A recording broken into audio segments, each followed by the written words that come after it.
എറണാകുളം മരട് നഗരസഭയിലെ 15-ാം ഡിവിഷനിൽ മത്സരിക്കുന്ന UDF സ്ഥാനാർത്ഥി അന്നമ്മ ജോസാണ് ഇപ്പോൾ നമ്മളോടൊപ്പം ചേരുന്നത്. ആദ്യം തന്നെ തിരഞ്ഞെടുപ്പ് വിശേഷങ്ങളൊക്കെ എങ്ങനെ പോകുന്നു? തെരഞ്ഞെടുപ്പുമായിട്ട് ബന്ധപ്പെട്ട് ഇപ്പം ദിവസങ്ങൾ വളരെ കുറവാണ്, 10 ദിവസം കൂടി ഉള്ളൂ. അപ്പം അതിൻ്റെ ചൂടിലാണ് എല്ലാവരും, അതിങ്ങനെ ഓടിക്കൊണ്ടേയിരിക്കുന്നു. കന്നി അംഗമാണ്. അതെ, തീർച്ചയായിട്ടും. എങ്ങനെയാണ് ഈ സ്ഥാനാർത്ഥിത്വത്തിലേക്ക് എത്തിയത്? സ്ഥാനാർത്ഥിത്വത്തിലേക്ക് എത്തിയത് ഞാൻ ഒരു നേഴ്സാണ്. അപ്പം മെഡിക്കൽ ആദ്യം ഞാൻ പുറത്തായിരുന്നു, നോർത്ത് ഇന്ത്യയിലായിരുന്നു. വിവാഹത്തിന് ശേഷം ജോലിക്ക് വിട്ടിരുന്നില്ല. ഇവിടെ വന്നതിന് ശേഷമാണ് തേവര നമ്മുടെ SH കോളേജിൽ മെഡിക്കൽ ഓഫീസറായിട്ട് ഞാൻ വർക്ക് ചെയ്തിരുന്നു കുറച്ച് കാലം.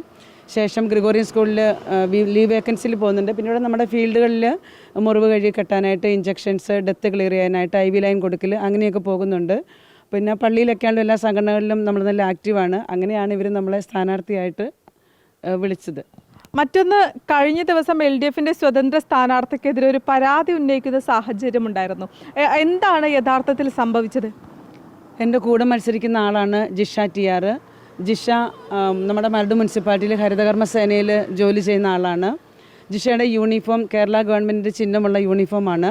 ആ യൂണിഫോം ഇട്ട് അവരുടെ അതേ വാഹനം, മുച്ചക്ര വാഹനം ഉപയോഗിച്ചിട്ടുള്ള ഫോട്ടോ എടുക്കുകയും വോട്ട് അഭ്യർത്ഥിക്കുകയും മതിലുകളിൽ പോസ്റ്റ് ചെയ്യുകയും ചെയ്തിട്ടുണ്ടായി.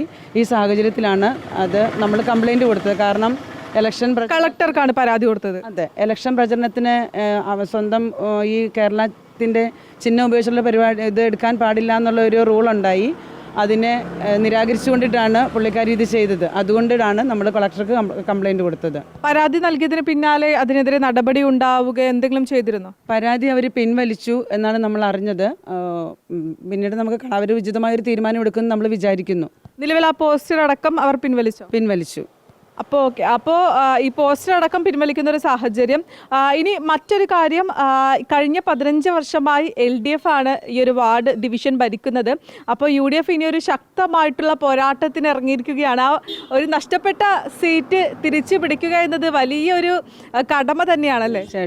തീർച്ചയായിട്ടും 15 വർഷമായിട്ട് LDF കയ്യിൽ വെച്ചിരിക്കുകയാണ്. ഇപ്പം നമുക്ക് തിരിച്ചു പിടിക്കണം. അവകാശപ്പെട്ടവരിലേക്ക് നമുക്ക് അവരുടെ അവകാശങ്ങൾ നമുക്ക് എത്തിച്ചു കൊടുക്കാനായിട്ട് നമുക്ക് സാധിക്കും എന്ന് തന്നെയാണ് വിചാരിക്കുന്നത്. നല്ലൊരു ശക്തമായ പോരാട്ടം തന്നെയാണ്.